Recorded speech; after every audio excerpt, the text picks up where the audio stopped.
आधार पर चालक, अचालक और अर्धचालक बताना है। क्या बताना है? ऊर्जा बैंड के आधार पर कंडक्टर, इंसुलेटर और सेमी कंडक्टर के बारे में बताना है। तो ऊर्जा बैंड के आधार पर आपके अचालक क्या होते हैं? जिनमें इलेक्ट्रॉन चलता है वो चालक बैंड कहलाते हैं, जिनमें इलेक्ट्रॉन बंधा रहता है वो निषिद्ध बैंड कहलाते हैं। क्या कहलाते हैं? तो निषिद्ध नहीं बता रहे हैं। जिन बैंडों में इलेक्ट्रॉन रहते हैं उनको हम कहते हैं संयोजी बैंड। ध्यान समझिएगा, क्या कहते हैं हम? संयोजी बैंड। जिनमें इलेक्ट्रॉन चलते हैं, मूव करते हैं, उनको हम क्या कहेंगे? चालन बैंड। और इन दोनों बैंडों के बीच का जो एरिया होता है, मान लीजिए ये आपका है क्या? संयोजी बैंड। क्या है? और ये आपका क्या है? चालन बैंड। तो इन दोनों के बीच का जो एरिया है, हाँ कुछ देर बाद आओ, इन दोनों के बीच का जो एरिया क्या कहलाएगा? निषिद्ध ऊर्जा बैंड। क्या कहलाएगा? निषिद्ध ऊर्जा बैंड। आप ये मान लीजिए वैसे निषिद्ध ऊर्जा क्षेत्र होता है, ठीक, निषिद्ध ऊर्जा क्षेत्र। तो अचालक में कोई इलेक्ट्रॉन होता ही नहीं, तो हम क्या कहेंगे? अचालक वे पदार्थ हैं जिनके संयोजी बैंड पूर्ण रूप से भरे होते हैं, चालन बैंड क्या होते हैं? रिक्त होते हैं, और निषिद्ध ऊर्जा बैंड की चौड़ाई काफी अधिक होती है। निषिद्ध ऊर्जा बैंड की चौड़ाई, भाई चौड़ाई अधिक होगी तभी तो इसमें से इलेक्ट्रॉन इसमें नहीं जा पाएंगे। इसके विपरीत चालक क्या है? कंडक्टर। कंडक्टर वे पदार्थ हैं जिनके चालन बैंड में, या समझिए संयोजी बैंड और चालन बैंड की चौड़ाई लगभग ना के बराबर होती, नहीं के बराबर। जिनमें संयोजी बैंड और चालन बैंड के बीच का जो निषिद्ध ऊर्जा क्षेत्र है वो लगभग नगण्य होता है, ना के बराबर होता है। कहने को इसकी कोटि होती है 0.07 इलेक्ट्रॉन वोल्ट, जबकि इंसुलेटर के बीच का क्या होता है? 7 इलेक्ट्रॉन वोल्ट। इसके बाद आता है सेमी कंडक्टर, जो हमको पढ़ना है। सेमी कंडक्टर वे पदार्थ हैं जिनमें चालन बैंड में आंशिक, ये पहला समझ लीजिए कि सेमी कंडक्टर वे पदार्थ हैं जिनमें विद्युतीय गुण चालक और अचालकों के बीच होता है। ऊर्जा बैंड के आधार पर जिनके चालन बैंड में आंशिक इलेक्ट्रॉन पाए जाते हैं, साथ में निश्चित ऊर्जा बैंड की चौड़ाई कितनी होती है? 1 इलेक्ट्रॉन वोल्ट की होती।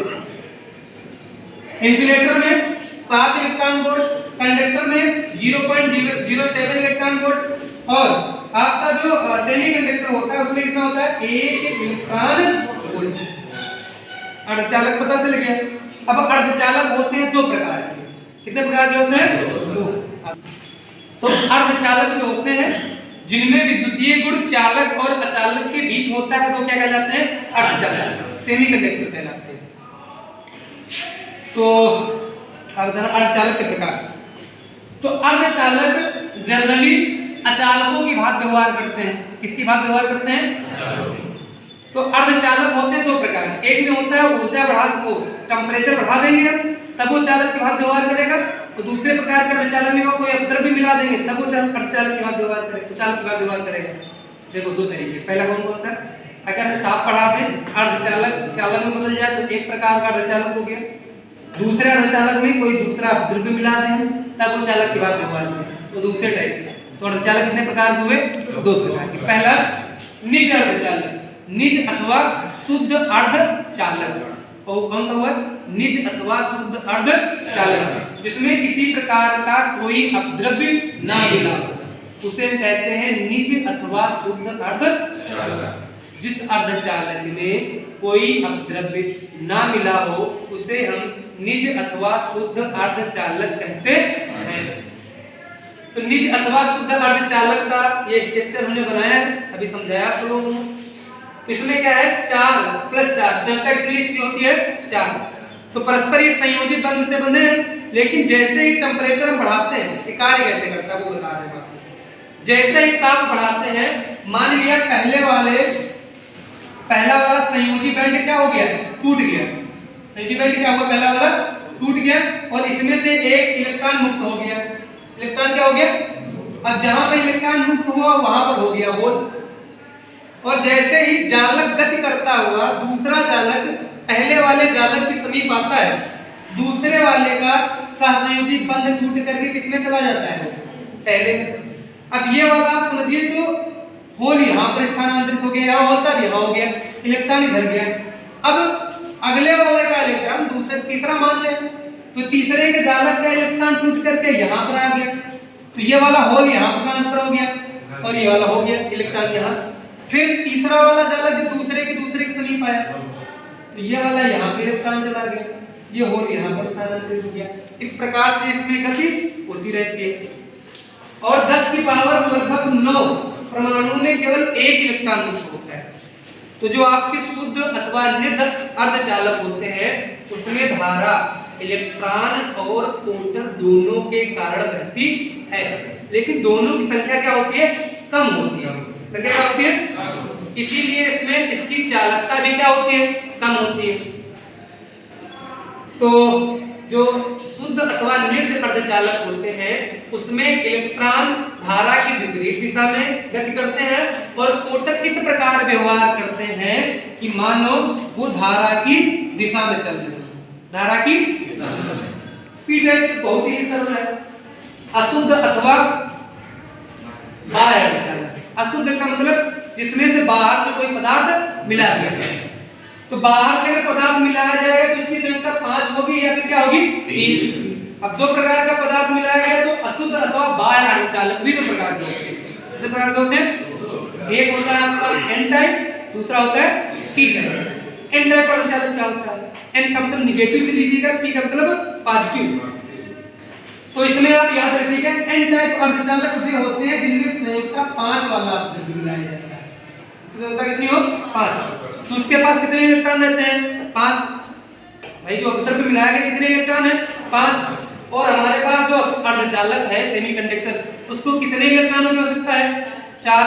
तो उसके जो 5 इलेक्ट्रॉन इस 4 इलेक्ट्रॉनों के समीप आते हैं तो दोनों के 4 इलेक्ट्रॉन मिलकर के परस्पर सहसंयोजी बंध बना लेते हैं। एक इलेक्ट्रॉन बचा, किसका बचा, सेमीकंडक्टर का इलेक्ट्रॉन बच गया कि अपद्रव्य का, अपद्रव्य का इलेक्ट्रॉन, इसका बचा अपद्रव्य का, तो वो इलेक्ट्रॉन हो जाता है मुक्त। इसलिए इसको हम कहते हैं एन टाइप। क्या कहते हैं, इसमें एक लाइन में क्वेश्चन पूछा जाता है एन टाइप में दाता परमाणु कौन होता है, कौन इलेक्ट्रॉन दे रहा है, सेमीकंडक्टर दे रहा है कि अपद्रव्य, अपद्रव्य कौन दे रहा है। तो इसमें जो दाता परमाणु होगा वो कौन सा होगा, अपद्रव्य। और ग्राही ग्रहण कौन करता है, सेमीकंडक्टर अर्धचालक। दूसरा आपका क्या आता है, पी टाइप। ये बहुत सिंपल है, पॉजिटिव, जिसमें संयोजकता 3 वाला पदार्थ मिलाया जाए। संयोजकता कितने वाला पदार्थ मिलाया जाए, 3। संयोजकता 3, 5 नहीं, 3 वाला है। जो 3 वाला मिलाया गया कितने इलेक्ट्रॉनों की जरूरत थी इसको, 4। मिले कितने, तो एक हमारे पास बंद रह गया। उस जो बंद रह जाता है उसको कहते हैं होल या कोटर। क्या कहते हैं, कोटर। तो एन टाइप में धारा किसके कारण प्रवाहित होती है, कोटरों के कारण। किसके कारण, भाई 4 की जरूरत थी, इसको आप इस तरीके से समझिए, इसको 4 की जरूरत थी तो एक इसका बन गया, इसका बन गया, इसका ये वाला, लेकिन ये वाला यहाँ पे खाली रह गया, इलेक्ट्रॉन नहीं है, तो ये क्या बन गया, कोटर। क्या बन गया, वो कोटर गति कैसे करते हैं अभी हमने बताया इसमें। तो इसी तरीके से कोटर क्या करते रहते हैं, गति करते रहते हैं। तो पी टाइप अर्धचालक में धारा किसके कारण प्रवाहित होती है, कोटरों के कारण। अभी हम आपको आगे बताएंगे बहुसंख्यक धारा, अल्पसंख्यक धारा। लेकिन यहाँ पर जनरली आप समझिए कि जो एन टाइप होती है उसमें धारा इलेक्ट्रॉनों के कारण प्रवाहित होती है और जो पी टाइप होती है उसमें धारा किसके कारण प्रवाहित होती है, कोटरों के कारण। अब कोटर में धारा किसके कारण प्रवाहित हो रही है, वो पी टाइप में धारा किसके कारण प्रवाहित हो रही है, कोटर का। वो कोटर दे कौन रहा है, किसका एक स्थान खाली रह गया है, सेमीकंडक्टर है कि अपद्रव्य का, द्रव्य का काम खाली है। द्रव्य 3 ही जरूरत थी ना, तो बन गया। किसका खाली रह गया, सेमी। तो इसमें जो दाता परमाणु हो क्या है, सेमीकंडक्टर, और ग्राही परमाणु क्या है, अपद्रव्य। ठीक।